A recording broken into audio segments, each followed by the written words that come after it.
என்னை பின்பற்றி வா. You follow me. என்னை பின்பற்றி. You follow me. ஜெபத்தை கேட்கும் எங்கள் தேவா, கிருபை பெரிதல். இந்த காலை நேரத்திலும் என்னோடு கூட மத்தேயு எழுதின சுவிசேஷம் 1ஆம் அதிகாரம் 21வது வசனத்தை நான் உங்களுக்காக வாசிக்கின்றேன். மத்தேயு எழுதின சுவிசேஷம் 1ஆம் அதிகாரம் 21வது வசனத்தை நான் உங்களுக்காக வாசிக்கின்றேன். அவள் ஒரு குமாரனை பெறுவாள், அவருக்கு இயேசு என்று பெயரிடுவாயாக. ஏனெனில் அவர் தமது ஜனங்களின் பாவங்களை நீக்கி அவர்களை ரட்சிப்பார் என்றார். நாம் ஜெபிப்போம். பரிசுத்தமுள்ள நல்ல பிதாவே, உமக்கு ஸ்தோத்திரம். இந்த காலை ஆராதனைக்காய் உமக்கு நன்றி செலுத்துகின்றோம். இந்த காலை ஆராதனையிலும் தேவரே, நீர் எங்களோடு கூட நீர் பேசுவீராக. உம்முடைய சமூகத்தின் பலத்தை பெற்றுக்கொள்ளும்படியாய் நாங்கள் வந்திருக்கிறோம். தேவரீர், இந்த உலகத்திலே அநேக வழிகள், அநேக காரியங்கள் எங்களுக்கு கொடுக்கப்பட்டிருந்தாலும் அவைகளெல்லாம் ஒரு நாள் மறைந்து போகும், மாயை போல மாய்ந்து போகும் ஆண்டவரே. ஆனால் கர்த்தருடைய வழியோ, கர்த்தருடைய வசனமோ என்றென்றைக்கும் நிலைத்திருக்கும் என்ற வார்த்தையின்படியாய் உம்முடைய வார்த்தையை, உம்முடைய வசனத்தை சார்ந்து உம்மை நாங்கள் நோக்கி பார்க்கும்படியாய் வந்திருக்கிறோம்.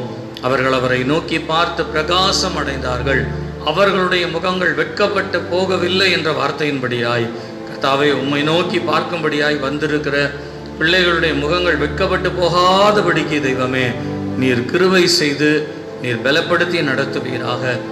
இந்த நாளிலும் கர்த்தாவே, சூழ்நிலை நிமித்தமாய் ஒரு சந்தோஷத்தோடு இந்த ஆலயத்தில் கலந்து கொள்ளலாம் என்று வந்திருக்கிற கர்த்தாவே, பிள்ளைகள் ஒவ்வொருவரையும் கர்த்தர் நீர் ஆசீர்வதிப்பீராக.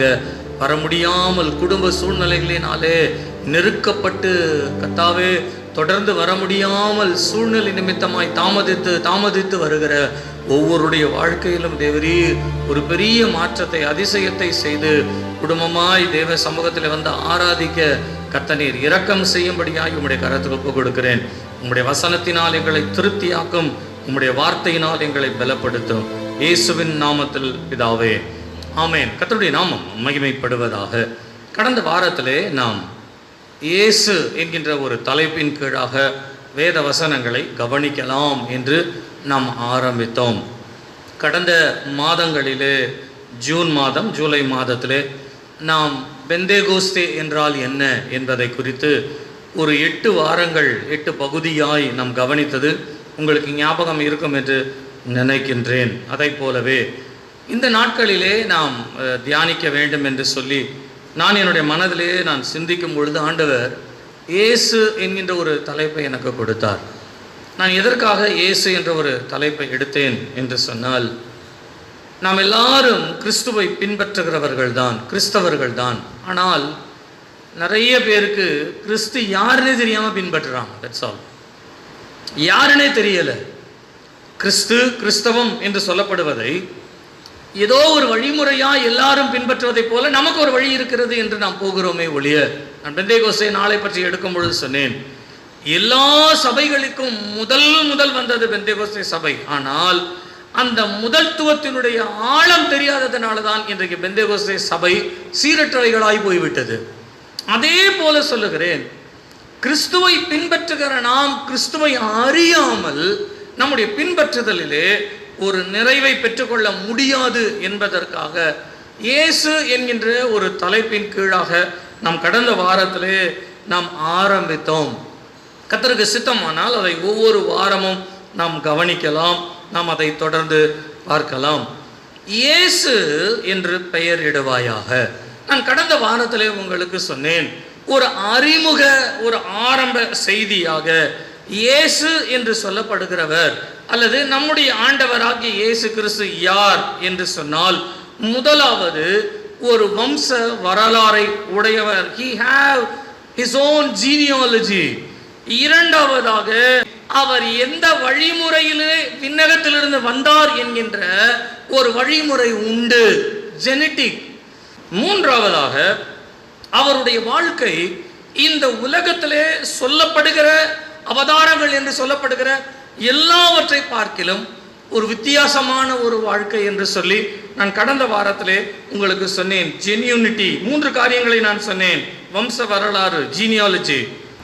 இரண்டாவது விண்ணகத்தினுடைய வழிமுறை ஜெனடிக். மூன்றாவது வித்தியாசமான ஒரு வாழ்க்கை ஜென்யூனிட்டி. கர்த்தருடைய நாமம் மகிமைப்படுவதாக. நான் கடந்த வாரத்தில் உங்களுக்கு இந்த ஜீனியாலஜி என்று சொல்லும் பொழுது நம்முடைய ஆண்டவர் இந்த உலகத்திலே மனுஷனாய் அவதரித்து ஒரு மனுஷனுடைய வாழ்க்கை எப்படி இருக்க வேண்டும் என்பதற்கு அவரே முன் உதாரணமாய் மாறுவது மாத்திரமல்ல, இந்த மனுக்குலத்தை பாவத்திலிருந்து மீட்டெடுப்பதற்காக அவரே மனிதனாய் வந்தார் என்பதை நாம் அறிந்திருக்கிறோம்.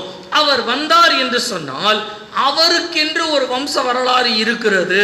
வம்ச வரலாறு என்று சொல்லும் பொழுது நான் உங்களுக்கு சொன்னேன், ஆதாம் முதலாவது ஒரு மனுஷனாய், அதே நேரத்திலே நோவா 10வது தலைமுறையாக, ஆபிரகாம் 20வது தலைமுறையாக, நீங்கள் ஒவ்வொரு தலைமுறையாக, போவாஸ் 30வது தலைமுறையாக, தாவீது 33வது தலைமுறையாக, நீங்கள் உசியா என்று சொல்லப்படுகிற ராஜா 40வது தலைமுறையாக, இயேசு கிறிஸ்து எந்த வழியிலே வந்தார் என்று சொன்னால் ஆதாம் என்ற முதல் மனுஷனிலிருந்து இயேசு கிறிஸ்து 60வது தலைமுறையாய் வந்தார் என்று உங்களுக்கு தெளிவாய் சொல்லப்பட்டிருக்கிறது. அப்படியானால் நம்முடைய ஆண்டவராகிய இயேசு கிறிஸ்து ஒரு கட்டுக்கதை அல்ல.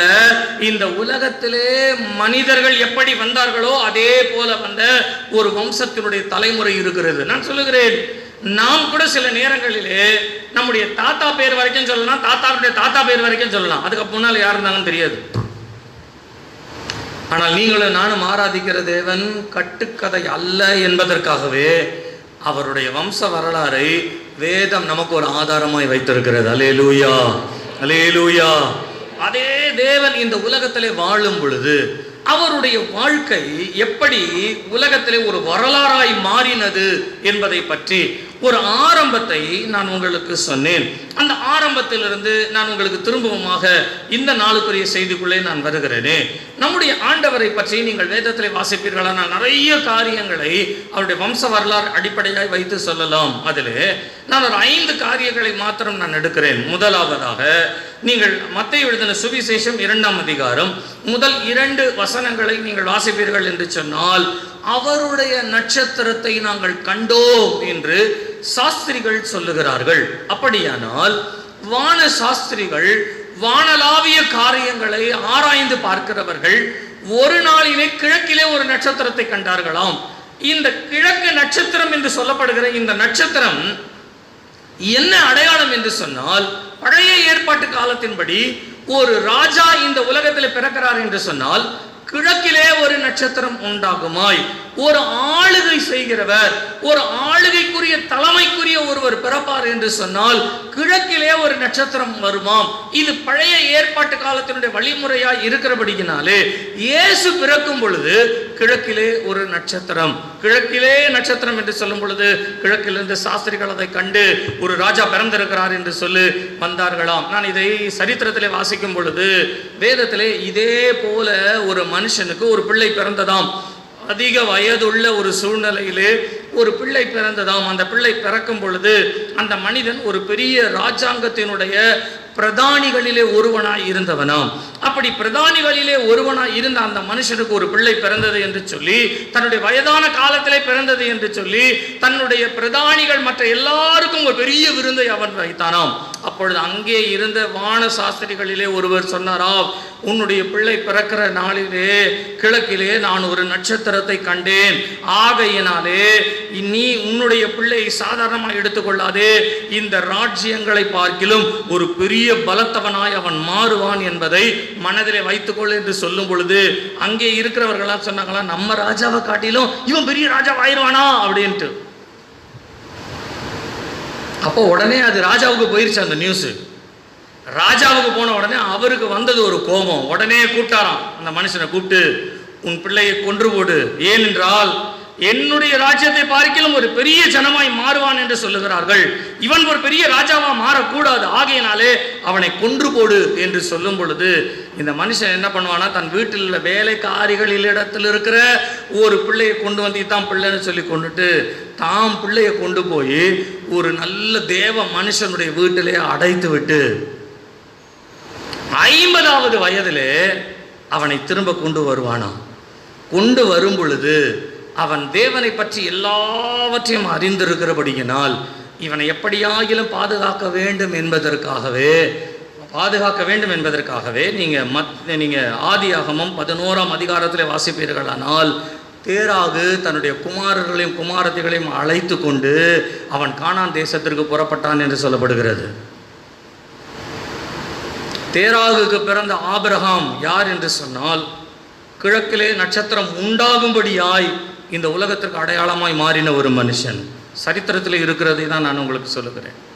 அப்படியானால் ஆபிரகாமை பற்றி செய்தி இல்லாமல், ஆபிரகாமை பற்றின ஒரு குறிப்பு இல்லாமல், ஆபிரகாமை பற்றின ஒரு முன்னுதாரணம் சொல்ல முடியாத செய்தி எதுவுமே கிடையாது.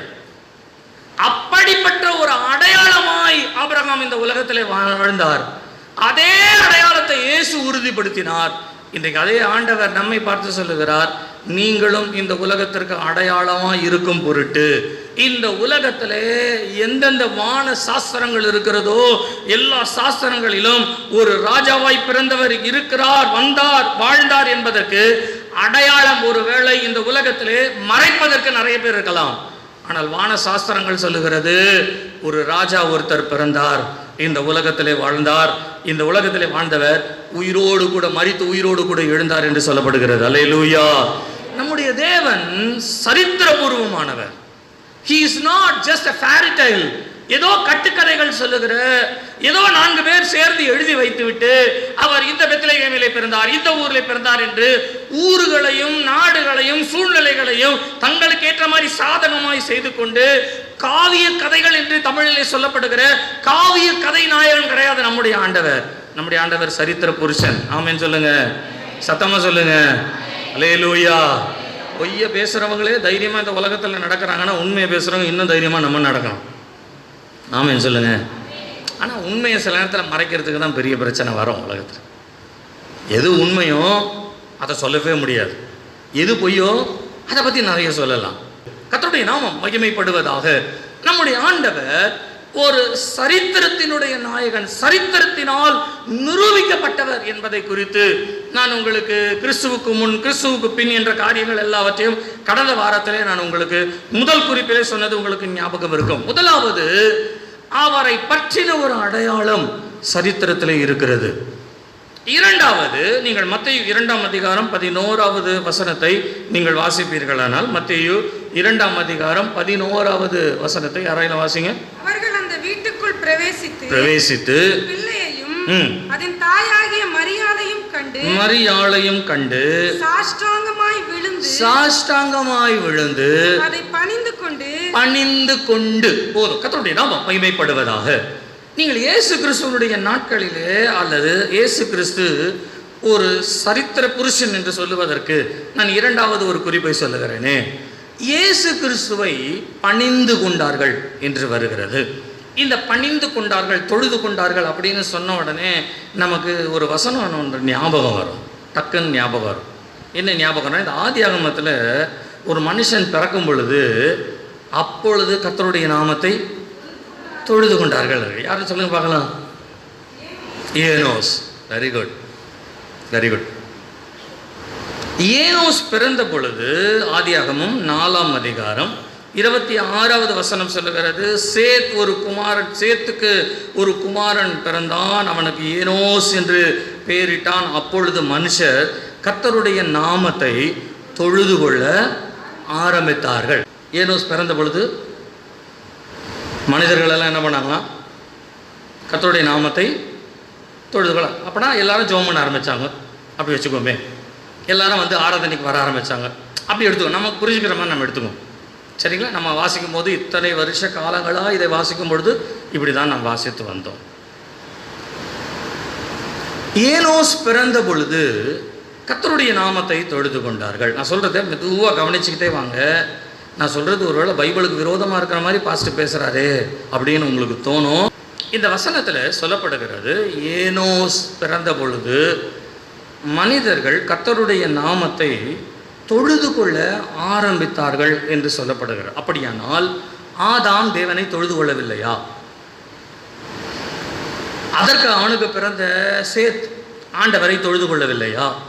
ரெண்டு விதமான கூட்டங்கள் இருந்ததாக வேதத்திலே நமக்கு தெரியும். ஒன்று, தேவனை பின்பற்றி வந்த சேத்தினுடைய குடும்பங்கள். அதே நேரத்தில் தேவனுக்கு விரோதமாய் பாவம் செய்த காயினுடைய சந்ததி என்று ரெண்டு சந்ததிகள் வருகிறது. இந்த ரெண்டு சந்ததிகள் தான் இருந்தது என்று சொல்லி ஒருவேளை நாம் வேதத்தை வாசிக்கும் பொழுது நினைக்கலாம். ஆனால் நான் சில ஏடுகளிலே நான் எடுத்து வாசிக்க ஆரம்பித்தேன். இன்றைக்கு காலையில் கூட நான் அதை எடுத்து வாசிக்கும் பொழுது எனக்கு 2-3 காரியங்கள் வேதத்திலிருந்து ஆண்டவர் சில ஆதாயங்களை காண்பித்தார். நல்ல கவனிங்க, நான் சொல்றதை கேட்டு நீங்கள் அதிர்ந்து போயிடக்கூடாது. அதுதான் உண்மை அப்படின்றத நீங்கள் விளங்கி கொள்றதுக்காக. ஆகையினாலே நான் என்ன சொல்ல வரேன் அப்படின்னு சொன்னால், வசனத்தை வாசிக்கும் பொழுது அந்த வசனத்தை எழுதியிருக்கிற எழுத்தின்படியாகவே வாசிக்கக்கூடாது. நமக்குள்ள இருக்கிற ஆவியானவரை கொண்டு தான் வாசிக்கணும். அப்போதான் அது புரியும்.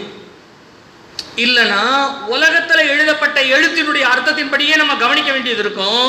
அப்படி நீங்கள் கவனிச்சிங்கன்னா சில நேரங்களிலே வசனத்தை நீங்கள் தவறாய் புரிந்து கொள்ள வேண்டியது வரும்.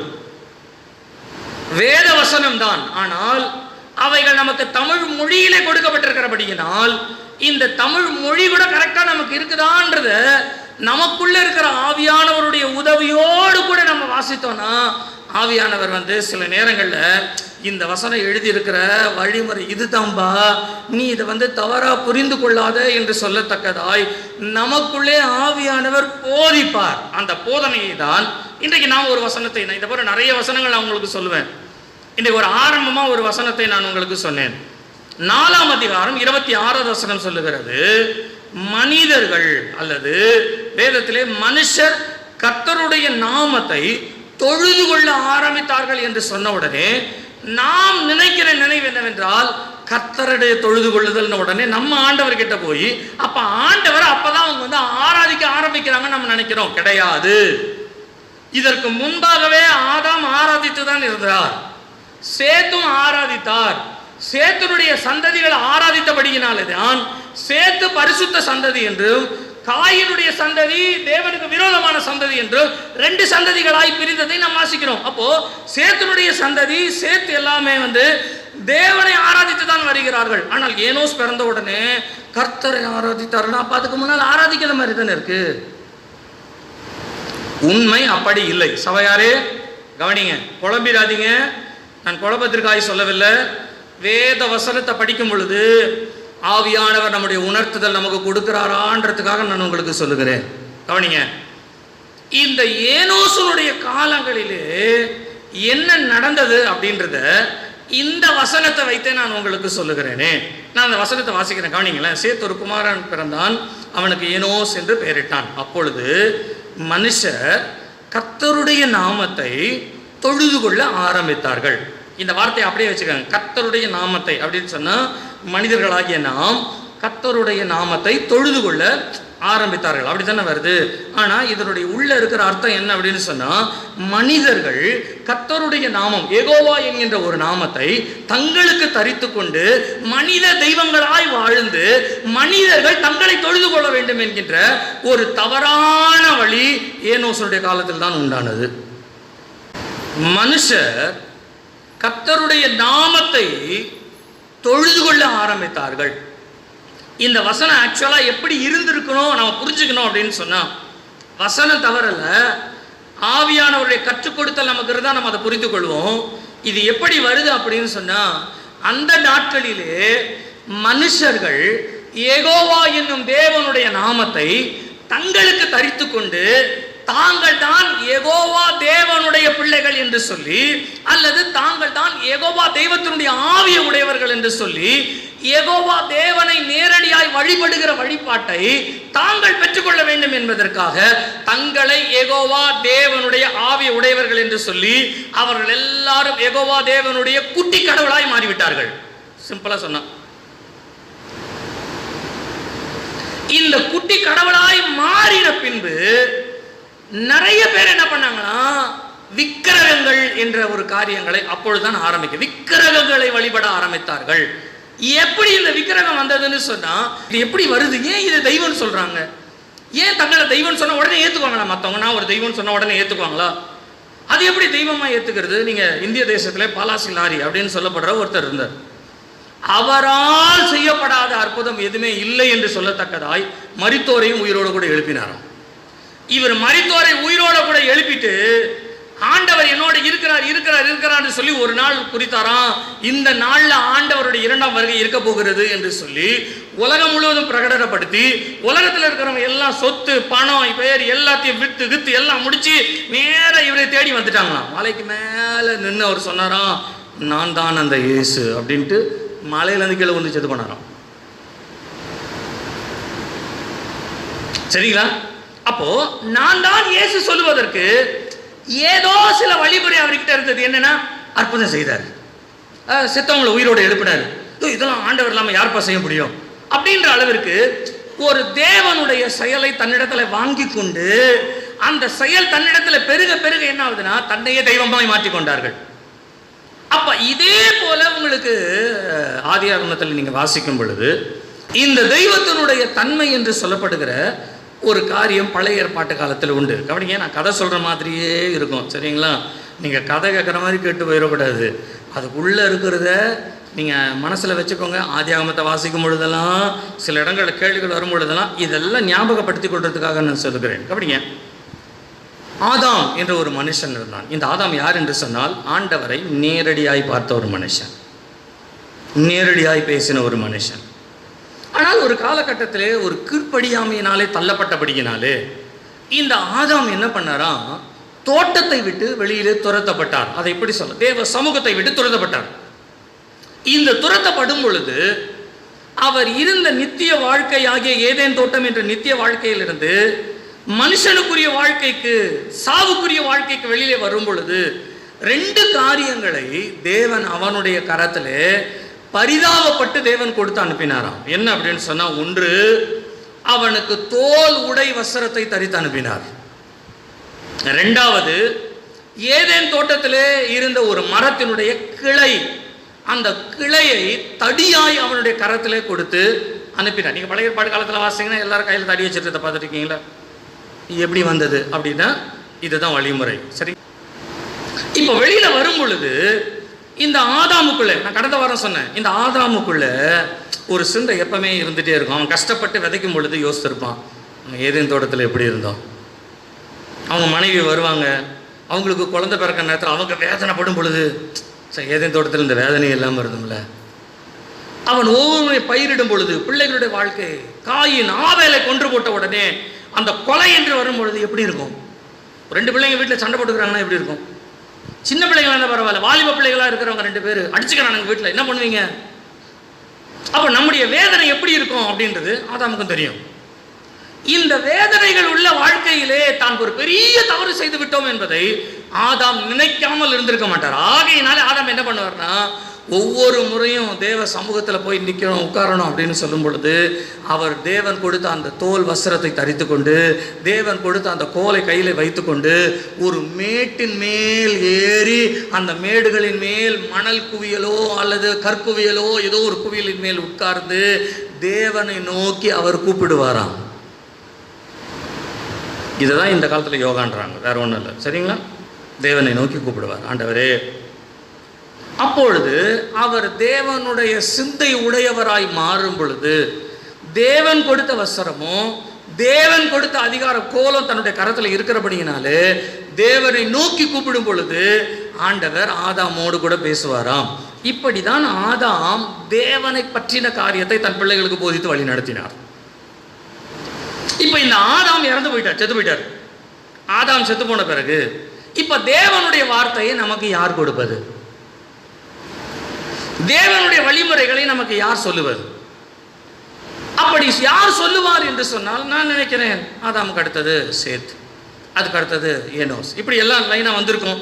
ஆனால் ஆதாம் ஏறக்குறைய 7 தலைமுறைகள் வரையிலும் உயிரோடு இருந்தார்னு சரித்திரத்தில் வருகிறபடியினாலே ஆதாம் தான் இவைகளை எல்லாவற்றையும் அவர் செய்திருப்பார். அப்படியானால் அந்த காலத்தில் ஒரு வழிமுறைகள் இருந்திருக்கலாம். எப்படி இருந்திருக்கலாம் என்று சொன்னால், கர்த்தரோடு கூட இருந்தவர்கள் மரித்த பின்பு அவர்களுடைய நினைவு, இப்போ ஆதாம் உட்கார்ந்து, நல்லா கவனிங்க, ஆதாம் உட்கார்ந்து ஆண்டவரை நினைக்க, ஆண்டவரை கூப்பிடணும்னு சொன்னா ஆதாமுக்கு ஆண்டவருடைய சாயல் தெரியும். அதனால அதை நினைச்சு கூப்பிடுவார். இப்ப நீங்களும் நானும் ஆண்டவரை கூப்பிடணும்னா எந்த சாயல் வச்சு கூப்பிடுவோம்? தெரியாது. அப்ப ஆதாம் காலம் வரைக்கும் ஆதாம் வந்து நேரடியாக ஆண்டவரோட பேசுறாரு, ஆண்டவரை கூப்பிடுறாரு. ஆனால் ஆதாமனுடைய சந்ததிக்கு அடுத்தது இவர்கள் ஆண்டவரை கூப்பிட வேண்டும் என்று சொன்னால் ஆண்டவரை இவர் நேரடியாக பார்த்ததில்லை. ஆகையினாலே ஆதாமினுடைய உருவம் இவர்களுக்கு நன்றாய் தெரியும். தங்களுடைய மனதிலே ஆதாமை நினைத்து கொண்டு ஆதாமினுடைய தேவனே என்று கூப்பிடுவார்கள். அதுதான் ஆபிரகாமின் தேவன், ஈசாக்கின் தேவன், யாக்கோபின் தேவன். அப்போ இப்படி ஆண்டவரை கூப்பிடுகிறது, நான் சொல்லுகிறது ஆதாமுடைய வாழ்க்கையில மாத்திரம் பேசுறேன், சேத்தினுடைய வாழ்க்கையில மாத்திரம் பேசிட்டு வரேன். ஆனால் ஆதாமுடைய பிள்ளைகள் எல்லாருக்கும் ஆண்டவரை பற்றி தெரியும் இல்லைங்களா? எல்லாருக்கும் சொல்லி கொடுத்திருப்பார்ல. அப்படி எல்லாரும் கூப்பிடுகிற காலங்கள் பெருகி பெருகி பெருகி ஆதாம் கடுத்தது சேத்து, சேத்துக்கு அடுத்தது ஏனோஸ் என்று சொல்லி ஒவ்வொருவரும் பிறக்கும் பொழுது இந்த ஏனோசனுடைய காலத்தில் ஏனோசனுடைய பிள்ளைகள் என்ன பண்ணாங்களாம், இந்த ஆண்டவரை நாம் கூப்பிடுவோம் என்று சொல்லி அவர்கள் ஆண்டவரை மனதில் நினைத்து கூப்பிடுகிறோம் என்று சொல்லி தங்கள் தாத்தாவெல்லாம் பார்த்துருப்பாங்க இல்லையா? அந்த தாத்தாவின் நிமித்தமாய் ஆண்டவரை கூப்பிட ஆண்டவர் அவரோடு பேச ஆரம்பிக்க இவருடைய மனதிலே அதனுடைய ரியாலிட்டி என்னன்னு புரியாதபடிக்கு இவர்கள் தாங்கள் ஆண்டவரோடு பேசுகிற காரியத்திலிருந்து அப்படியே ஆண்டவர் தனக்கு எந்த காரியத்தை கேட்டாலும் பதில் சொல்லுகிறார் என்பதினாலே கர்த்தருடைய வார்த்தையை சொல்லுவதற்கு பதிலாக தங்களை கர்த்தராய் மாற்றிக்கொண்டு அவரிடத்திலிருந்து கேட்டு தன்னை வணங்கும்படியாய் பிள்ளைகளை மாற்றிவிட்டார்கள். அப்போ நல்லா கவனிங்க, இந்த காலத்தில் நடக்கிற ஒரு ரியாலிட்டியை தான் அந்த காலத்தில். அப்படி வரும் பொழுது உலகத்திலே நிறைய பேர் யெகோவா தேவனுடைய நாமத்தை பயன்படுத்தி மனுஷர்கள் மத்தியிலே தங்களை தெய்வங்களாய் மாற்றும் பொழுது தேவன் உலகத்தை அழிக்கும்படியாய் முடிவு செய்து இந்த ஏதேன் தோட்டத்திலிருந்து 4 நதி பிரிஞ்சது பாருங்களேன். அதுல ஒரு நதியினுடைய பேர் கீகோன். இந்த கீகோன் நதியிலிருந்து வெள்ளத்தை கொண்டு வந்து பூமி முழுவதையும் அழித்து போட்டாராம். இந்த அழிவிலிருந்து மீண்டு தப்பி வந்தவர்கள் யார் என்று சொன்னால் இந்த ஏனோசனுடைய குமாரனாகிய கேனான். யார் தவறு செய்தார்களோ அந்த பிள்ளைகள் எல்லாம் அழிந்து போனார்கள். தவறு செய்யாத கேனான் அழிந்து போகாதபடியினாலே அவன் பூமியிலே வெள்ளம் வரும் என்கின்ற வந்தது என்ற ஒரு சரித்திரத்தை எழுதி வைத்ததை தான் நோவா படித்து ஜனங்கள் தங்களை கெடுத்துக் கொள்ளும் பொழுது நீரினாலே கர்த்தர் இந்த பூமியை அழிப்பார் என்று பிரசங்கம் பண்ணினாராம். வேதத்தில் இதெல்லாம் மறைந்திருக்கிற சில உண்மைகள். வேதத்தை படிக்கணும். ஆதியாகமத்தில் உங்களுக்கு எதுக்குமே ஆதாரம் கிடையாது. பட் ஆவியானவருடைய உதவியோடு தான் நம்ம அதை படிக்க முடியும். ஆவியானோட உதவியோடு தான் அதை நான் சொல்லுவதற்கு சில நேரங்களில் நீங்கள் ஆதாரம் தேடலாம். ஆதாரம் யாசேர் என்ற புத்தகத்தில் இருக்கிறது. யாசேர் புத்தகத்தில் பூமி கீகோன் நதியினால் அழிக்கப்பட்டது என்றும் அந்த அழிவை கேனான் எழுதி வைத்ததாகவும் அந்த கேனான் தேவனுடைய ஞானத்தினால் நிரப்பப்பட்டு தேவனை பற்றின வார்த்தைகளை அவன் போதிக்க ஆரம்பித்தான் என்றும் உங்களுக்கு சரித்திரம் சொல்லுகிறது. நல்ல கரங்களை உயர்த்தி ஒரு அல்லேலூயா சொல்லுங்க. அல்லேலூயா, அல்லேலூயா, அல்லேலூயா. கர்த்தருடைய நாமம் மகிமைப்படுவதாக. நான் உங்களுக்கு ஒரு பெரிய சரித்திரத்தையே சொல்லிட்டேன். எனக்கு இன்னும் இருக்கிறது ஒரு 1/4 மணி நேரம் தான் இருக்குது. நேரம் ஓடிடுச்சு. சரி, இருந்தாலும் நம்ம விஷயத்துக்கு வருவோமே. கவனிங்க, இந்த சரித்திரம் நமக்கு எதை போதிக்கிறது என்று சொன்னால், முதலாவது நான் சொல்லுகிறேன், வசனத்தை ஆவியானவருடைய உதவியோடு வாசிங்க. ரெண்டாவது நான் இதில் சொல்ல வந்த ஒரு காரியம் என்னவென்றால், நாம் இயேசுவின் சரித்திரத்தை பற்றி நாம் தியானிக்கிறபடியினால் சொல்லுகிறேன். ஏனோசனுடைய காலத்திலே கர்த்தரை நோக்கி என்ற ஒரு வார்த்தை வருவதற்கு காரணம் என்னவென்றால், அந்த நாட்களிலே கர்த்தரை ஆராதிக்கிற வழிமுறையை ஜனங்கள் விட்டு விட்டார்கள். அந்த ஒழுங்கை அவர்கள் கெடுத்து விட்டார்கள். அந்த ஒழுங்கிலே நடப்பதிலே அவர்கள் தவறிவிட்டார்கள். தேவனுக்கு விரோதமான ஒரு கோபாக்கினை உண்டாக்கத்தக்கதாய் ஆராதனை வழிமுறைகள் எல்லாம் ஒழுங்கற்று சீரற்று போய்விட்டது. அந்த சீரற்ற நிலைமையிலே தான் கர்த்தரை ஆராதிக்கிற ஒரு நல்ல வழிமுறையை தேவன் அந்த இடத்துல உண்டாக்கினார். கவனிங்க, ஆதியாகமத்தில் உண்டாக்கினதை போல நீங்கள் இயேசு கிறிஸ்துடைய காலத்திலே நீங்கள் வாசிப்பீர்களானால், இயேசு கிறிஸ்துடைய காலங்களிலே நல்ல ஒரு தேவாலயத்தை ஆண்டவர் கட்டி கொடுத்திருக்கிறார். இந்த தேவாலயத்தில் தேவனை பற்றின வார்த்தைகள் எல்லாவற்றையும் கேட்க வேண்டும். ஆனால் தேவாலயத்தில் இருக்கிற பரிசேயரும் சதுசேயரும் என்ன பண்றாங்கன்னா, எல்லாரும் ஆலோசனை பண்ணுகிறார்களா. என்ன ஆலோசனைனா, இந்த இயேசுவை எப்படி கொலை பண்ணலாம் அப்படின்னு. எங்க உட்காந்து ஆலோசனை பண்றாங்க? இது கிறிஸ்துவினுடைய காலத்திலே நமக்கு சொல்லப்பட்டது.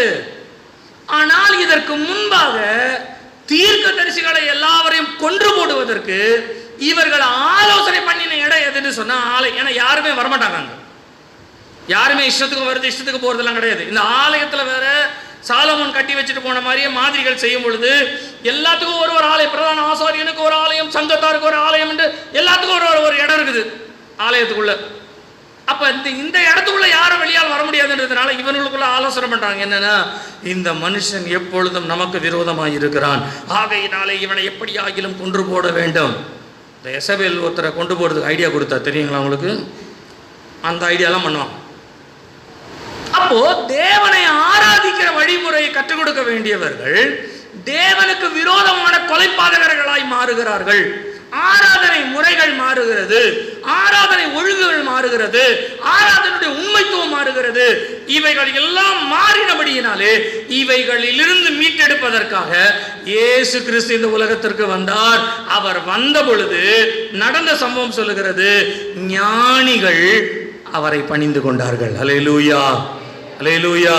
நான் முன்ன கூட உங்களுக்கு சொல்லியிருக்கேன், இயேசு கிறிஸ்து குழந்தையா இருக்கும்போது பார்க்கறதுக்காக வந்தவங்க யார் யார் வந்தாங்கன்னு சொல்லுங்க பார்க்கலாம் டக்குன்னு. ஒன்று மேய்ப்பர்கள், மற்றொன்று ஞானிகள். சரிங்களா? இவங்க ரெண்டு பேரும் பிரதானமாக, மற்றவங்க இருக்காங்க அது ஒரு பக்கம் இருக்கு. பிரதானமாக நம்ம எடுத்துக்கோம். ஏன்னா லூக்காவில் ரொம்ப ரெக்கார்டிக்கல், அது இங்கே மேத்யூவில் ரெக்கார்டிக்கல். இந்த ரெண்டு ரெக்கார்டிக்கல் எடுத்துக்கோங்களேன். நீங்கள் மேய்ப்பர்கள் வந்து இயேசு கிறிஸ்துவை பார்த்துட்டு தங்களுக்கு சொல்லப்பட்டதை குறித்து அவர்கள் சந்தோஷப்பட்டு அந்த சங்கதிகளை மற்றவர்களுக்கு பிரசித்திப்படுத்தி கொண்டே போனார்கள் இருக்குது. சரிங்களா? அவங்க எதையும் கொடுத்ததா பைபிளில் கிடையாது ரெக்கார்டுகள். அதே நேரத்தில் அவர்கள் தேவனை பணிந்து கொண்டு அல்லது தேவனை ஆராதித்து இவர் உன்னதமான தேவனுடைய குமாரன் என்று சொல்லி அப்படிலாம் ஒன்றும் கிடையாது. தங்களுக்கு சொல்லப்பட்டது அப்படியே நிறைவேறிற்று. இந்த நிறைவேறினதை மற்றவர்களுக்கு சாட்சியாய் சொன்னார்கள். இது ஒரு கிறிஸ்தவ வாழ்க்கை. தங்களுக்கு என்ன வேணுமோன்னு கேட்பாங்க, தங்களுக்கு கேட்டது நிறைவேறுது, மற்றவங்களுக்கு சொல்லுவாங்க, இயேசுவை பற்றி அறிவிப்பாங்க, போய்கிட்டே இருப்பாங்க, அவ்வளோதான். ஆனால் இவங்களை ஞானிகள் என்று வேதம் சொல்வதற்கு காரணம் தெரியுங்களா? யாரை ஆராதிக்கணும்னு அவங்களுக்கு தெரியும். இந்த காலை நேரத்தில் கர்த்தர் நம்மோடு கூட பேசுவாராக. நீங்கள் தேவனுடைய ஞானத்தை உடையவர்களாக இருப்பீர்களானால், இயேசு கிறிஸ்து தன்னுடைய வாழ்க்கையிலே ஒரு வரலாறை ஒரு காரியத்தை பதித்து விட்டு போயிருக்கிறார். என்னவென்று சொன்னால், நீங்கள் ஆராதிக்கிற ஆராதனை எப்படி இருக்க வேண்டும் என்றால், உண்மையுள்ள தேவனை நீங்கள் ஆராதிக்கிறவரை போல இருக்க வேண்டும். உங்கள் ஆராதனைகள் எந்த விதத்திலும் சரி மற்றவர்களால் தூஷிக்கப்படும்படியாக வரக்கூடாது. நான் சில காரியங்களை சொல்லுகிறேன், தயவுசெய்து இதை மன்னித்துக் கொள்ளுங்கள். நான் வேதத்தை வாசிக்கும் பொழுது தேவன் என்னுடைய இருதயத்தில் கொடுத்தது. ஒருவேளை அது உங்களுக்கு மாறுதலாக இருக்குமானால் நீங்கள் தேவனிடத்தில் அதை பற்றி கேட்டுக்கொள்ளுங்கள். நல்லா கவனிங்க. இதுக்கு ஆராதனை முறைகளை நீங்கள் எடுத்துக்கொள்ளுங்க. ஒரு காலத்தில் நீங்களும் நானும் சர்ச்சில் உட்காந்து அந்நிய பாஷை பேசினா வெளியில் இருக்கிறவன் பயப்படுவான். இன்னும் மந்திரம் போடுறாங்கப்பா, இன்னும் பேசுகிறாங்கப்பா, ஐயோ இவங்ககிட்ட எதுவும் வச்சுக்கூடாது. ஒரு எண்ணெய் பாட்டில் எடுத்துறது நம்ம கையில் கொடுத்து என்ன சொல்லுவாங்க? ஜெபம் பண்ணி கொடுங்க, அப்படி தானே சொன்னோம். ஆனால் அவங்க என்ன தெரியுமா சொல்லுவாங்க? கொஞ்சம் மந்திரிச்சு கொடுங்களேன்னு. இன்னும் தெரியாது ஜெபம்ன்றது. அப்போ ஏதோ ஒரு தேவ வல்லமை நம்மிடத்தில் இருக்கிறது என்பதை அறிந்து நம்மிடத்தில் வந்து ஜெபிக்கும்படியாய் நம்ம பேசுகிற ரெண்டு அந்நிய பாஷை அவர்களுக்கு தேவனோடு பேசுகிறது அவங்களுக்கு தெரியும். ஆனால் இன்றைக்கு அந்த அந்நிய பாஷை எவ்வளவு கேவலமாக போயிடுச்சு தெரியுங்களா? அந்நிய பாஷையை கேவலப்படுத்தி மற்றவர்கள் அதை கேவலமாய் போடுவது. நம்ம பேசுகிற அதே அந்நிய பாஷையை வைத்து இன்றைக்கு வெளியிலே அதை கீழ்த்தரப்படுத்தி கேவலப்படுத்தி அநேக காரியங்கள் வருவதற்கு காரணம் என்ன தெரியுங்களா? அதை கீழ்த்தரப்படுத்துகிறவங்க மேலே தப்பு இல்லை, கீழ்த்தரமாக நடந்தது தான் தப்பு. நான் உங்களை கேட்குறேன், என்னை தப்பாக எடுத்துக்காதீங்க. நான் ஃப்ராங்காக பேசுகிறேன். நீங்கள் விசுவாசிகள் ஆகியனால என்று மன திறந்து நான் பேசுகிறேன். ஒரு ஆராதனையில் நீங்கள் ஆராதிக்கிறீர்கள் என்று சொன்னால் உங்கள் மனதிலே நீங்கள் எந்த வருத்தத்தோடு ஆராதிக்கிறீர்கள் என்று உங்களுக்கு தெரியும். நீங்கள் எந்த சூழ்நிலையில் கண்ணீர் விடுகிறீர்கள் என்று உங்களுக்கு தான் தெரியும். நான் ஆராதனை நடத்தும் பொழுது இங்கே அதே சிமியோன் அப்படியே கதறி அழுது ஆண்டவரேன்னு கூப்பிடும் பொழுது வருது. இந்த மைக்கில் பார்த்து மைக்கில் சும்மா இருக்காது, இந்த கேமரா எடுத்துட்டு போய் அங்கே காட்டு அப்படின்னு காட்டணும்னா அது அப்படியே டிவியில் வந்துடும். என்ன அர்த்தம் தெரியுங்களா? நான் நடத்துகிற ஆராதனையில் அவர், ஆனால் அவர் ஆண்டவரோடு இருந்தது யாருக்கும் தெரியாது. அப்படியானால் நீங்க நல்லா கவனிங்க, ஒரு டிவியில் ஒரு சேனலில் ஒரு அட்வர்டைசிங் கமிட்டியாக மாறிடுச்ச ஒழிய இது தேவனை ஆராதிக்கிற ஆராதனை என்கின்ற மனதே போய்விட்டது. ஒரு முறை ஒரு பெரிய பாடகர், ரான் கெனோலி அப்படின்னு சொல்லப்படுகிற ஒரு பெரிய பாடகர், நல்ல பாடல் பாடி ஆராதிச்சுட்டு இருக்கும் பொழுது அந்த அந்த கான்சர்ட்ல எப்பவுமே அந்த கேமராமேன்லாம் இருப்பாங்க இல்லைங்களா, அந்த மாதிரி கேமராமேன்லாம் நிறைய பேர் இருந்தாங்களாம். எல்லாரும் ஆராதிச்சுட்டு இருக்க ஆரம்பிக்கும் பொழுது எல்லாரும் கேமரா எடுத்துட்டு போய் ஒவ்வொருத்தரும் எப்படிலாம் கண்ணீர் விட்டு ஆராதிக்க எல்லாம் கேமரா எடுக்கும் பொழுது அவர் சொன்னாராம், அப்படியே ஒரு பாட்டை பாடி நிறுத்திட்டு அவர் சொன்னாராம், கேமராமேன் யாருமே ஆராதனை பண்ணும்போது நீங்க எடுக்கக்கூடாது அப்படின்ட்டு. யாருமே எடுக்கக்கூடாது. ஏன் அப்படின்னு சொன்னா, ஆண்டவரோடு ஒரு மனுஷன் இணைகிற ஒரு இடம். நான் சொல்ற வார்த்தையை நல்லா புரிஞ்சுக்கோங்க. ஆதாம் ஏவாளை அறிந்தான் என்று சொல்லப்படுகிறது. அதே போல ஆவிக்குரிய வாழ்க்கையில நீங்களும் நானும் தேவனை அறிகிற ஒரு இடம். இந்த அறிகிற இடத்தை யாராவது கேமரா போட்டு இருப்பாங்களா? அப்போ தேவனோடு இருக்கிற அன்பு, தேவனோடு இருக்கிற ஐக்கியம். நான் உங்களை கேட்கிறேன், உங்களை எல்லாருக்கும் இன்னைக்கு ஒரு நாள் சாப்பாடு போட்டு அனுப்புறேன்னு வச்சுக்கிட்டுங்களேன். இந்த சாப்பாடு போட்டு அனுப்புறத நான் நல்லா எல்லாரையும் போட்டோ எடுத்து ஃபேஸ்புக்கில் நான் போடுறேன், இவ்வளவு பேருக்கு நான் சாப்பாடு போட்டேன், விசுவாசிகளை எல்லாம் இன்றைக்கு சாப்பாடு கொடுத்தோம். நான் கேட்குறேன், விசுவாசிகள்னா யாரு? அவங்க நீங்க சொல்லுங்க, ஓப்பனா சொல்லுங்க, விசுவாசிகள்னா நீங்க யாரு? எனக்கு சொல்லுங்க. பிள்ளைகள் போல நான் சொல்றேன், என் வீட்டில் இருக்கிற 2 பிள்ளைங்களை சாப்பாடு போட்டுட்டு நான் ஃபேஸ்புக்கில் போடணும், எனக்கு 2 பிள்ளைகளுக்கு நான் சோறு போடுவேன் நான். அப்படின்னா ரிலேஷன்ஷிப்னா என்னன்னு தெரியலன்னு அர்த்தம். ஏதோ ஒன்றை செய்கிறோம், நம்ம ரொம்ப தியாகமா பண்றோம்னு சொல்லி அவர்கள் நம்மை பார்த்து, ஓ இந்த பாஸ்டர் பரவாயில்லப்பா, சாப்பாடுலாம் போட்டு ஜனங்களை காப்பாத்துறாருப்பா அப்படின்னு 4 பேர் சொல்லும் பொழுது ஏனோசுனுடைய காலத்துல நடந்த ஆராதனை எனக்குள்ளே நடக்குதுன்னு அர்த்தம். நான் தேவனை காட்டுறதுக்கு பதிலா என்ன வெளியில காட்டுறேன்னு அர்த்தம். அப்போ நீங்கள் தேவனோடு ஆராதிக்கும் பொழுது ஒரு உறவு, ஒரு அன்பு, ஒரு ஐக்கியம், ஒரு சேருதல், ஒரு கண்ணீர், ஒரு தேவனை துதிக்கிற துதி. சில ஆராதனையிலே நம்மை மறந்து துதிக்கிற, நம்மை மறந்து அழுகிற, நம்மை மறந்து கதறுகிற, இது அப்படியே வீடியோ எடுத்துட்டு எல்லாம் முடிஞ்ச பிறகு உங்ககிட்ட போட்டு காட்டினா எப்படி இருக்கும்? உங்களுக்குள்ள வந்த ஆவி அப்படியே வெளில போயிடும், தெரியுங்களா?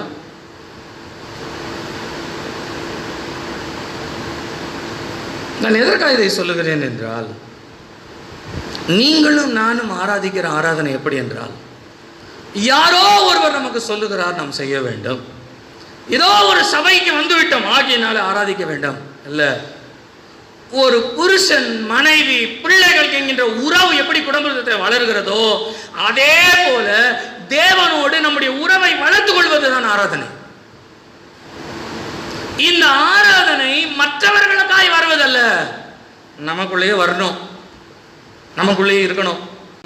ஏதோ நம்ம கைத்தட்டி ஆரவாரம் பண்ணி நம்ம இருந்துட்டோம் அப்படின்னா நமக்கு சாட்டிஸ்ஃபை ஆயிடுது. நீங்கள் நல்லா தெரிஞ்சுக்கங்க, ஆராதனையில் பாஸ்டர் சொல்லட்டும், பாஸ்டர் உங்களை உற்சாகப்படுத்தட்டும், இதான் எங்கள் கடமை, நாங்கள் அதை செய்யணுன்றதுனால ஒரு சிலர் ஆராதனை பற்றி தெரியாமல் வந்திருப்பாங்க, ஒரு சிலர் ஆராதனை குழந்தைகளாக இருந்திருப்பாங்க, அவங்க இப்போ தான் வளர்ந்து வரவங்களாக இருப்பாங்க. அதனால் நாங்கள் என்ன பண்ணுவோம்னா கொஞ்சம் ஒரு சில காரியங்களை குழந்தைத்தனமாக நாங்கள் சொல்லிக்கிட்டே தான் வருவோம். ஆனால் உண்மையான ஆராதனை என்ன தெரியுங்களா? நீங்கள் ஆண்டவரோட பேசியிருக்கணும், கர்த்தர் உங்களோட பேசியிருக்கணும், அப்போ தான் ஆமென் பண்ணும். ஆனால் இந்த ஆராதனைத்துவத்துடைய உண்மை அந்த நாட்களிலே குறைந்து விட்டது. பிரதான ஆசாரியன் ஆலயத்தில் ஆராதனை எப்படி நடத்தணுன்றதை விட்டுட்டு ஆளை எப்படி கொண்டு போடணும் அப்படின்னு பேசிட்டு இருக்கான, பரிசைங்க சரி செய்யணும். ஆகையினாலே தேவன் தன்னுடைய ஆராதனை முறைகளை ஒழுங்குபடுத்துவதற்காக இந்த உலகத்திற்கு மனுஷனாய் வந்தார். அல்லேலூயா, அல்லேலூயா. நீங்க இயேசு கிறிஸ்து வருவதற்கு முன்பாக இருந்த ஆராதனை முறைகள் வேறு, ஆனால் இயேசு கிறிஸ்து வந்த பிறகு ஆராதனை முறை வேறு. அவங்களுக்கு ஒரு உதாரணத்தை மாத்திரம் சொல்லி இந்த நாளுக்குரிய இந்த பகுதியை நான் முடிக்கிறேன். நீங்கள் யோவான் எழுதின சுவிசேஷம் 4ஆம் அதிகாரம் 20 முதல் 24 வரையுள்ள வசனத்தை நீங்கள் வாசிப்பீர்களானால், இந்த 4ஆம் அதிகாரம் என்று சொல்லும் பொழுதே நமக்கு நன்றாய் தெரியும், சமாரிய ஸ்திரியோடு இயேசு கிறிஸ்து பேசின ஒரு சம்பவத்தை பற்றி இதில் எழுதப்பட்டிருக்கிறது. இந்த சம்பவம் என்ன அப்படின்னா, இந்த அம்மா வந்து தண்ணி குடம் எடுத்துகிட்டு வராங்க, தண்ணி பிடிக்கிறாங்க. இயேசு தண்ணி கேட்குறாரு. அப்போ இந்த அம்மா கேட்குறாங்க, நீர் யூதனா இருக்கு, நீர் என்னிடத்திலே தண்ணீர் கேட்பதானே, நான் உங்ககிட்ட தண்ணி கேட்குற ஆண்டவர் யாருன்னு தெரிஞ்சா நீயே அவர்கிட்ட கேட்ப. அப்படியே மாற்றிட்டாரு.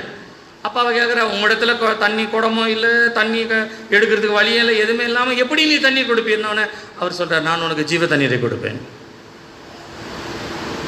அப்போ ஜீவ தண்ணீரை கொடுப்பேன். அப்போ உடனே அந்த அம்மா கிண்டலாக கேட்குது, அப்படின்னா அப்போ எனக்கு ஜீவ தண்ணீர் கொடுங்க, அப்போ அடுத்த வாரம் நான் இங்கே வரமாட்டேன்ல, அந்த தண்ணீர் நான் குடிச்சிக்கிறேன் அப்படின்னு. உடனே ஆண்டவர், நீ கிண்டல் பண்ணுறியா, நான் உங்ககிட்ட சொல்கிறேன் பாரு, நீ போய் உன் புருஷனை கொண்டு வா அப்படின்றார்.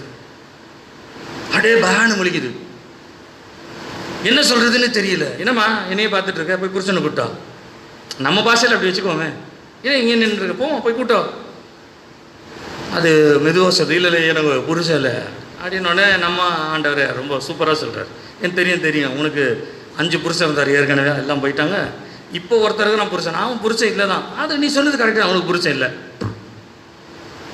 உடனே அந்த அம்மா, நீர் தீர்க்கதரிசி என்று காண்கிறேன்.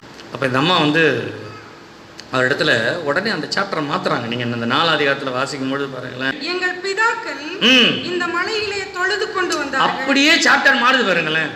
நீ தீர்க்கதரிசி என்று காண்கிறேன், என் வாழ்க்கையில் உள்ள எல்லாவற்றையும் நீ சொல்லிவிட்டீர், ஆகையினாலே நாங்கள் இருக்கிற பிரச்சனையை நான் சொல்றேன், கொஞ்சம் கேளுங்களேன் அப்படின்ட்டு அப்படியே அவன் வாழ்க்கையில சாப்டரை மாத்துறா. எப்படி மாத்திரான்னு சொன்னா, எங்கள் பிதாக்கள் அந்த மலையிலே போய் தொழுது கொண்டார்கள், நீங்கள் எருசலேம் இருக்கிற ஸ்தலத்தில் தொழுது கொள்ள வேண்டும் என்கிறீர்கள். அப்ப எருசலேம் இருக்கிற தேவாலயத்தில் போய் தொழுது கொண்டாதான் தேவனை உண்மையாய் தொழுது கொள்வது. நாங்க அந்த மாதிரி தொழுது கொள்ள முடியாது, எங்களை நீங்க உள்ள சேர்க்க மாட்டீங்க. நீங்க எங்களை உள்ள சேர்க்காததுனால நாங்க ஆண்டவரோட நாங்க ரிலேஷன்ஷிப் கொள்ள முடியல, ஆண்டவரோட பேச முடியல, வசனத்தை கேட்க முடியல, சத்தியத்தை கேட்க முடியல, ஆகிய நாங்க பாவத்தில் தானே இருப்போம். அந்த லெவலுக்கு போறாங்க. நம்ம அந்த லெவலுக்கு. நீங்கள் ஏன் சர்ச்சுக்கு வரல அப்படின்னு கேளுங்க யாரையாவது, என்ன சொல்லுவாங்க? சொல்லுங்க. பலவீனமாக இருக்கிறவங்க, பலவீனமாக இருந்த பாஸ்டர் அதனால் வரல, கொஞ்சம் உடம்பு சரியில்லை வரல. சரி, வேறு ஏதாவது காரணங்கள் இருக்கா? கல்யாணத்துக்கு போகிறேன், அங்கே போகிறேன், இங்கே போகிறேன். இதெல்லாம் தாண்டி ஒரு காரணம் இருக்குது. என்ன தெரியுங்களா? பாஸ்டர் என்னை பேசிட்டார், அதனால தான் வரல நான் அப்படின்னு நம்புறேன். அந்த கேட்டகரி இது, அந்த கேட்டகரி. நீங்களாம் பாஸ்டர்கிட்ட திட்டு வாங்கினீங்கன்னா பாக்கியவான்கள். தெரியுங்களா உங்களுக்கு? இப்போ நான் உங்களை என்ன திட்டுறேன்? சர்ச்சுக்கு வரலன்னா கர்த்தர் நன்மை செய்ய மாட்டார், அதை தான் நான் சொல்கிறேன். நீங்கள் யோவான் ஸ்நானன் ஒரு நாள் வர சொல்கிறேன், பிரசங்கம் பண்ணுறேன். அவர் எப்படி தொடங்குவார்? பிரகாஷ் விரியன் பாம்பு குட்டியே அப்படின்னா எப்படி இருக்கும்?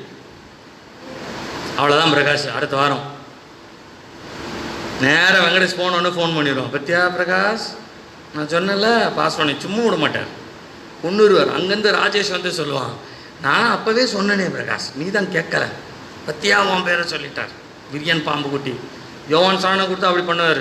யோவான் சாணை கூட பரவாயில்ல, இயேசுவை கூப்பிட்டா என்ன பிரசங்கம் பண்ணுவார் தெரியுமா? பொல்லாத விபச்சார சந்ததியாரே, அவர் அப்படி தொடங்குவார். நான் எவ்வளோ பரவாயில்ல, நீ யோசிச்சு பாரு. நான் அப்படியே திட்டுறேன் உங்களை, அப்படிலாம் திட்டுறதில்லை. நல்லா தெரிஞ்சுக்கோங்க, மனதில் இருக்குதுன்னு சொல்கிறேன். நீங்கள் நல்லா இருந்தீங்கன்னு வச்சுக்கோங்களேன், எனக்கு லாபம். நீங்கள் நல்லா இல்லாமல் இருந்தால் எனக்கு தான் நஷ்டம். புரியுற மாதிரி சொல்லிட்டோங்களா? நான் ஆவிக்குரிய விதத்தில் சொன்னேன், உங்களுக்கு அப்படி புரியுதா என்னன்னு தெரியல. ஆனால் நான் ஒரு சரீர பிரகாரமாக சொல்கிறேன். நீங்கள் கோட்டீஸ்வரராக மாறினீங்கன்னா எனக்கு தான் லாபம். எதனால்? இப்போ புரியுது பாருங்க எல்லாம். நீங்கள் ஒன்றுமே இல்லாமல் வீட்டில் சோறு கூட வழி இல்லாமல் இருந்தீங்கன்னா எனக்கு தான் கஷ்டம். என்ன நான் தானே கொடுக்கணும். அப்போ எது லாபம் எனக்கு? அதை நோக்கி தான் நான் உங்களை தள்ளுவேன், அதை நோக்கி தான் தள்ளுவேன். தள்ளும் பொழுது என்ன ஆகுனா, சில நேரங்களில் அது சரியாக செட் ஆகாது, அந்த மெக்கானிசம் செட் ஆகாது. அதனால் லைட்டாக சுத்தியல் வச்சு தட்டுவோம், லைட்டாக ஸ்க்ரூ டிரைவர் வச்சு அதை அழுத்தி விடுவோம். ஏதாவது ஒரு மெக்கானிசம் அதில் நடக்க தான் செய்யும். அப்போ கொஞ்சம் வலிக்க தான் செய்யும். ஏன் சர்ச்சுக்கு வரல, ஏன் ஆண்டவரை தேடல, ஏன் கர்த்தரை தேடல அப்படின்னு சொன்னா, நான் தயவு செய்து சொல்றேன், அப்போஸ்தல கிறிஸ்தவ சபையில் ஆராதிக்கிற இன்னைக்கு வசனத்தை கேட்கிற உங்களுடைய மனதில் தயவு செய்து எந்த சாக்கையும் சொல்லாதீங்க. நீங்க சொல்ற எந்த சாக்கும் உலகத்தில் எடுபடும், பரலோகத்தில் எடுபடாது. ஏன் சர்ச்சுக்கு வரல, ஏன் ஆராதனைக்கு வரல, ஏன் ஒழுங்கு ஆராதிக்க முடியல, ஏன் ஆராதனை கண்டகரத்தை பார்க்குறீங்க, ஏன் கையை உயர்த்த முடியல, ஏன் கர்த்தரை துதிக்க முடியல, ஏன் ஜெபத்தில் உட்கார முடியல அப்படின்னு சொன்னா, நான் சொல்லுகிறேன், இந்த அம்மா மாதிரி ஏதோ சில காரணங்களை வச்சுக்கிட்டு நம்ம வண்டியை ஓட்டிகிட்டு இருக்கிறோம். அதுக்கு ஏசு என்ன பதில் சொன்னார் தெரியுங்களா? உன்னை அப்படி சொல்லி சொல்லி நீயே உன்னை ஏமாற்றிக்கிட்டம்மா. ஆனால் நான் உனக்கு சொல்கிறேன் கேளு, பிதாவை தொழுது கொள்ளும் காலம் எங்கும் வரும். நீ யாராக இருந்தாலும் சரி, எங்கே இருந்தாலும் சரி, எப்படி இருந்தாலும் சரி, நீ ஆண்டவரை தொழுது கொள்கிற ஒழுங்கு மாத்திரம் நீ பாரு. என்னென்னா, அவரை தொழுது கொள்ளுகிற யாவரும் ஆவியோடும் உண்மையோடு இருந்தாலே போதும். கவனிங்க, நம்முடைய வாழ்க்கையில் நம்ம ஆராதிக்கிற ஆராதனை முதல் நம்ம பிள்ளைங்க வாழ்க்கையை தொடணுங்க. நம்ம குடும்பத்தில் இருக்கிற வாழ்க்கையை தொடணும். நீங்கள் கண்ணை மூடி ஆராதிக்கும் பொழுது அந்த மெய் மறந்து ஆராதிக்கிற அந்த நிலப்பாடு இருக்குது பாருங்களேன்.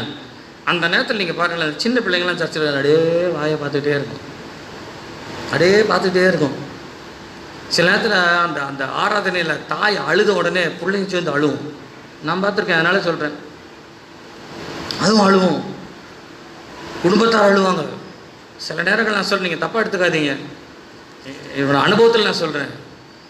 சில நேரங்களில் நம்முடைய குடும்பத்தில் இருக்கும் ஒருத்தர் தேவ சமூகத்தில் அழுது ஜெபிக்கிற அந்த காரியங்களை நம்ம பார்த்தோன்னு சொன்னால் நம்முடைய வாழ்க்கையில் ஒரு மாற்றம் கண்டிப்பாக வரும். அதனால் வீட்டில் இருக்கிறவங்களாம் இனிமேல் நீங்கள் அழுது ஜோம் பண்ணுங்க, அழுது ஜோம் பண்ணுங்க அப்படி சொல்லுறீங்க. நம்ம ஜோம் பண்ணணுன்றதுக்காக தான் நான் சொன்னேன். ஏன் மாற்றம் வரல? ஏன் ஒரு மாற்றத்தை உண்டு பண்ண முடியலை?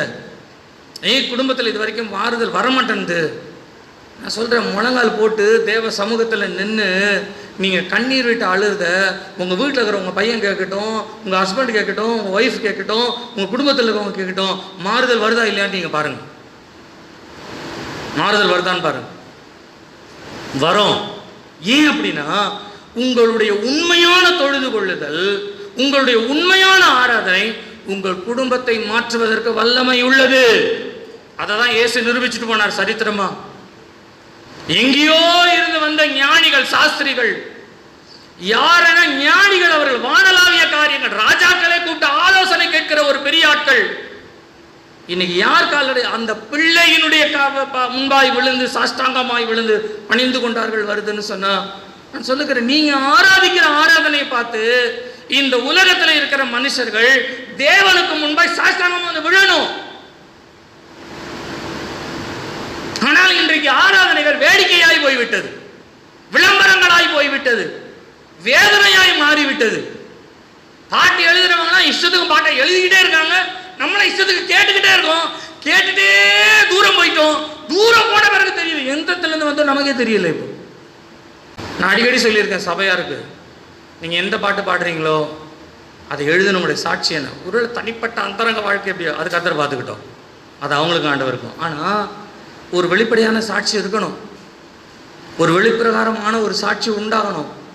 நான் சொல்லுகிறேன், எனக்கு தெரிஞ்சு நான் சொல்கிறேன், தப்பாக எடுத்துக்காதீங்க, எனக்கு ரொம்ப அதிகமாக நான் கேட்டது வந்து சாரா நவரோஜி பாட்டு கேட்டிருக்கேன், நடராஜ முதலியார் பாட்டு கேட்டிருக்கேன். இதுதான் நான் சின்ன வயசில் அதிகமாக கேட்ட பாடல். இதுக்கு மேலே ஒரு நல்ல பாடல் எனக்கு இப்போ இருக்குமா என்னன்னு தெரியல. அவங்களாம் அந்த பாட்டை தொடங்கும் போதே ரட்சிப்பில் ஆரம்பிப்பாங்க, அற்புதத்துக்கு போவாங்க, அப்படியே ஆனந்த கழிப்புக்கு வந்து அப்படியே மேலே போய் வருகையில் முடிச்சிடுவாங்க. பாட்டெல்லாம் அப்படி தான் முடியும், எந்த பாட்டும் வருகையெல்லாம் முடியும். ஆனால் இப்போ வர பாட்டுக்கெல்லாம் வருகை இருக்குதானே தெரியலை. ஒரே ஆறுதலும் தேறுதலும். நம்ம ஆட்கள் பாருங்களேன், இன்னும் இந்த பாட்டெல்லாம் வர நமக்கு பிடிக்காதுட்டு வந்து சினிமாவில் வர பாடலை கூட அப்படி மெதுவாக அந்த வரிகள்லாம் எனக்கு அந்த வரிகள் ரொம்ப பிடிச்சிருக்குது. பிடிச்சதான் நரகத்துக்கு போங்க, யாருக்கு வேணாம் போங்க. சினிமா பாடலை கேட்குறாங்க, சினிமா பாட்டம். இயேசு கிறிஸ்து கொடுக்காத ஒன்றை சினிமா பாட்டை நமக்கு கொடுத்துரும்ல. கதை நம்மோடு பேசுவாராக. சாக்கு சொல்கிறதுக்கும் வழிமுறை சொல்கிறதுக்கும் இதனால தான் ஆச்சு, அதனால தான் ஆச்சு, இதனால தான் வேதனை. நான் சொல்கிறேன், இதெல்லாம் இங்கே நம்ம பேசிகிட்டே இருக்கலாங்க, ஆனால் எதுவுமே பரலோகத்தில் ஈடுபடாது. நீங்கள் கண்ணை மூடினீங்கன்னா பரலோகம் இறங்கி வரணும், இறங்கி வரணும். தேவன் நம்மோடு கூட பேசணும். நம்மோடு கூட பேசுகிறத நம்ம வீட்டில் இருக்கிறவங்க பார்க்கணும். நான் உங்களுக்கு இயேசுவின் நாமத்தினாலே சொல்லுகிறேன், திருவிருத்துக்கு போகிறதுக்கு முன்னாலே சொல்கிறேன், நீங்கள் இனிமேல் ஆராதிக்கிற ஆராதனையில் உங்கள் புருஷன் ரட்சிக்கப்படணும். நீங்கள் ஆண்டவரை விசுவாசிங்க. நம்ம ஆராதிக்கிறோம், நம்முடைய ஆராதனை ஞானிகளே விழ வச்சதுன்னு சொன்னால் நம்ம வீட்டில் இருக்கோம் அவ்வளோ பெரிய ஞானிலாம் கிடையாது, தெரியுங்களா? விழுந்துருவாங்க ஈஸியாக. ரீசன் என்னென்னா, நம்ம ஆராதிக்கிற முறைகளில் கொஞ்சம் டிஃப்ரென்சியேஷன் கொஞ்சம் டிஃபரன்சியேஷன் இருக்குது. அப்படின்னு சொன்னால் தேவனை ஆராதிக்கிறதற்கு உண்டான அந்த மதிப்பையும் மரியாதையும் முதல் நம்ம கொடுக்க கற்றுக்கணும். ஜெபம்னு வரும் பொழுது, ஆராதனைன்னு வரும் பொழுது நீங்கள் எப்படி கர்த்தரை கனப்படுத்துறீங்கன்றதை வச்சு தான் உங்கள் ஆராதனையோட வேல்யூ இருக்குது. ஆராதனையோட வேல்யூ இருக்குது. நான் இதுக்கு மேலே ரொம்ப டெப்த்தாக போக விரும்பலை. மனசாட்சியை தொட்டு சொல்லுங்கள், நீங்கள் ஆராதிக்கிற ஆராதனை உங்களுக்கு திருப்தியாக இருக்க முதல்ல அது திருப்தி படுத்திக்கிறோம். ஆனால் அது ஆராதனை கிடையாது. நீங்கள் தேவ சமூகத்திலலாம் வந்து எனக்கு தெரிஞ்ச ஆராதனை 1.5 மணி நேரம் கண்ணே திறக்க விட, தெரியுங்களா? நான்லாம் சின்ன வயசில் அப்படி தான் ஆராதிச்சிருக்கேன். அந்த ஆராதனை எப்படி இருக்குன்னு தெரியுங்களா? சுந்தரையா கையை உயர்த்து சோத்திரம் சோத்திரம் சோத்திரம் சோத்திரம் சோத்திரம் இதான் சொல்லுவார், யாராவது சொல்ல மாட்டார். யாராவது ஒருத்தர் அந்த மூலையில் அப்படியே யார் கை தட்டினா, யார் கை தட்டுறது நிப்பாட்டுங்க, வாய் தரம் சோத்திரம் சொல்லு. திடீர்னு ஒருத்தர் அந்நிய பாஷையில் குதிக்கிறது, யார் அங்கே குதிக்கிறது? குதிக்கூடாது. கர்த்தரை நோக்கிப்பார், கர்த்தரை நோக்கிப்பார். நீங்கள் யோசித்து பாருங்களேன். சும்மா ஒரு ஒரு ஒரு உதாரணத்துக்காக சொல்கிறேன், புரிதலுக்காக சொல்கிறேன். குதிக்கிறது, ஆராதி, அதெல்லாம் வந்து ஒரு அனுபவங்கள், அதெல்லாம் இல்லைன்னு சொல்ல முடியாது. எப்பவுமே அந்த அனுபவம் தான் இருக்கும் அப்படின்லாம் நம்ம சொல்ல முடியாது. அதுவும் ஒரு அனுபவம் இருக்கட்டும். இப்போ நீங்கள் இயேசு கிறிஸ்துவை நேரடியாக சந்திக்க விரும்புகிறீங்க, எப்படி சந்திப்பீங்க சொல்லுங்கள்? எப்படி சந்திப்பீங்க? இப்போ கதவை திறந்தால் ஆஃபீஸ் ரூமில் உட்காந்துருக்காரு இயேசு, கதவை திறந்தால் அவரை பார்க்கணும், எப்படி இப்போ நீங்கள் பார்ப்பீங்க? நீங்கள் சொல்லுங்கள். இப்போ என்னை ஒருத்தர் பார்க்க வராங்கன்னு வச்சுங்களேன், உதாரணத்துக்காக சொல்கிறேன். இப்போ இந்த ரூமில் உட்காந்துருக்கேன், என்னை ஒருத்தர் பார்க்க வராங்க, இந்த பாஸ்டரை பார்க்கணும்பா, அவர் முகத்தை எப்படியாவது பார்க்கணும்பா அப்படி கேட்குறாங்கன்னு வச்சுக்கோங்களேன். நம்ம உங்களுக்கு புரியுதுக்காக நான் வழிமுறை சொல்கிறேன். அவங்க இங்கே வந்து என்னை பார்த்த உடனே அந்த தன்மை தெரியும் இல்லைங்களா? அப்படி பார்ப்பாங்களா யாராவது? அதான் ரிலேஷன்ஷிப்பை புரிஞ்சுக்கங்கன்ற நான். நீங்கள் தேவனை அழைக்கிறது வேற, தேவனை ஆராதிக்கிறது வேற, தேவனை மகிமைப்படுத்துறது வேற. அதில் இது எல்லாமே இருக்குது. ஆனால் அவரோடு பேசும்பொழுது இதெல்லாம் கிடையாது. அவர் பேசுவார், நம்ம என்ன பண்ணோம்? அப்போ கேட்கும் பொழுது நம்ம மனுஷீகத்தில் இருக்கிற தன்மையே நமக்கு தெரியக்கூடாது. தேவனோடு ஐக்கியப்படுகிற ஒரு ஐக்கியம் மாத்திரம் தான். நீங்கள் இந்த ஐக்கியத்தை புரிஞ்சுக்கிட்டீங்கன்னு வச்சுக்கோங்களேன், யார் ஆராதனை நடத்துனாலும் உங்களுக்கு அதை பற்றி கவலையே இருக்காது. ஏன் அப்படின்னா, கண்ணை மூடிட்டீங்கன்னா நீங்கள் பாட்டுக்கு ஆண்டவர் உங்களோட பேசுவார், நீங்கள் ஆண்டவரை துதிப்பீங்க, மகிமைப்படுத்துவீங்க, நீங்கள் போய்கிட்டே இருப்பீங்களா? நீங்கள் போயிட்டே இருக்கும் பொழுது நான் ஒரு பாட்டு பாடணும்னு ஆரம்பிக்கும் போது கர்த்தர் என் தொண்டையை பிடிச்சாரு, அங்கே நான் வேலை செய்துட்ருக்கேன்ல, அதுக்கேற்ற மாதிரி இரு அப்படின்னு சொல்லி நீங்கள் எந்த காரியத்தில் தேவனோடு இணைகிறீங்களோ அந்த இணையத்துக்கு ஏற்ற மாதிரி என்கிட்ட ஒரு பாட்டை கொடுப்பார், இதை பாடுவார். நல்லா கவனிங்க. ஆண்டவர் கிரியை செய்து யாருக்கான உங்களுக்காக தான் செய்கிறார். என்னையை வச்சு உங்களுக்கு கிரியை செய்கிறார், அவ்வளோதான், வேறு ஒன்றும் கிடையாது. ஒரு மெட்டீரியலை வச்சு ஒரு காரியத்தை செய்யணும், மெட்டீரியல் அவ்வளோதான். ஆனால் அதனோட ப்ராடக்ட் வெளியில் வரும் பொழுது தேவன் விரும்புகிற மாதிரி தான் வரணும். உங்கள் வாழ்க்கையில் சொல்கிறேன், நீங்கள் ஆராதிக்கிற ஆராதனை உங்கள் குடும்பத்தை மாற்ற வேண்டும். அல்லேலூயா.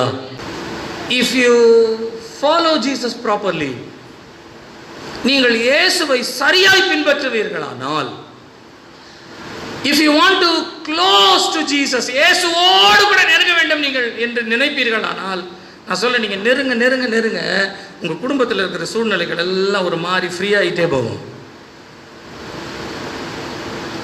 நம்ம குடும்பத்தில் இருக்கிற சில சிக்கல்களை பார்த்துட்டு நெருங்க முடியாமல் இருக்கும். நீங்கள் நெருங்கி பாருங்களேன், கர்த்தர் காரியங்கள் எல்லாவற்றையும் மாற்றுவார். இயேசு ஒரு சரித்திரத்தை நம்முடைய கரத்தில் கொடுத்துட்டு போனார். என்ன தெரியுங்களா? உலகத்தில் எத்தனையோ விதமான ஆராதனை முறைகள் இருக்குது. ஆனால் நீங்கள் தொழுது கொள்ள வேண்டிய தேவன் யார் என்றால், முதல் புரிஞ்சுக்கங்க, அவர் ஆவியாய் இருக்கிறார். நீங்கள் நினைக்கிற ரூபத்தில் அவர் இல்லை, நீங்கள் நினைக்கிற மாதிரி அவர் இல்லை, நீங்கள் யோசிப்பது போல அவர் இல்லை, அவர் ஆவியாய் இருக்கிறார். இந்த தேவன் நீங்கள் ஆராதிக்க ஒன்றே ஒன்று பண்ணுங்க, நீங்கள் எதை யோசிக்கிறீங்களோ அதை யோசிக்கிட்டே ஆராதிக்காதீங்க. அவர் எப்படி இருப்பாரோன்னு நினச்சி அவரையே பார்த்து ஆராதிங்க. உங்கள் ஆராதனை உங்கள் குடும்பத்தை மாற்றும். இந்த ஆகஸ்ட் மாதம் 1வது கர்த்தருடைய நாளிலே நான் உங்களுக்கு ஆசீர்வாதமாய் சொல்லுகிறேன். இந்த மாதம் நீங்கள் ஆராதிக்கிறீங்க, கர்த்தர் காரியங்களை மாற்றுவார். நம்ம எல்லாரும் எழும்பி நின்று கர்த்தரை ஸ்தோத்தரிப்போம். நம்ம எல்லாரும் அவரை ஆராதிக்கும்படி ஒரு ஆராதனையினுடைய அபிஷேகத்தை கர்த்தர் நமக்கு தரணும். என்னை பின்பற்றி வா. You follow me. என்னை பின்பற்றி. You follow me. ஜபத்தை கேட்கும் எங்கள் தேவா.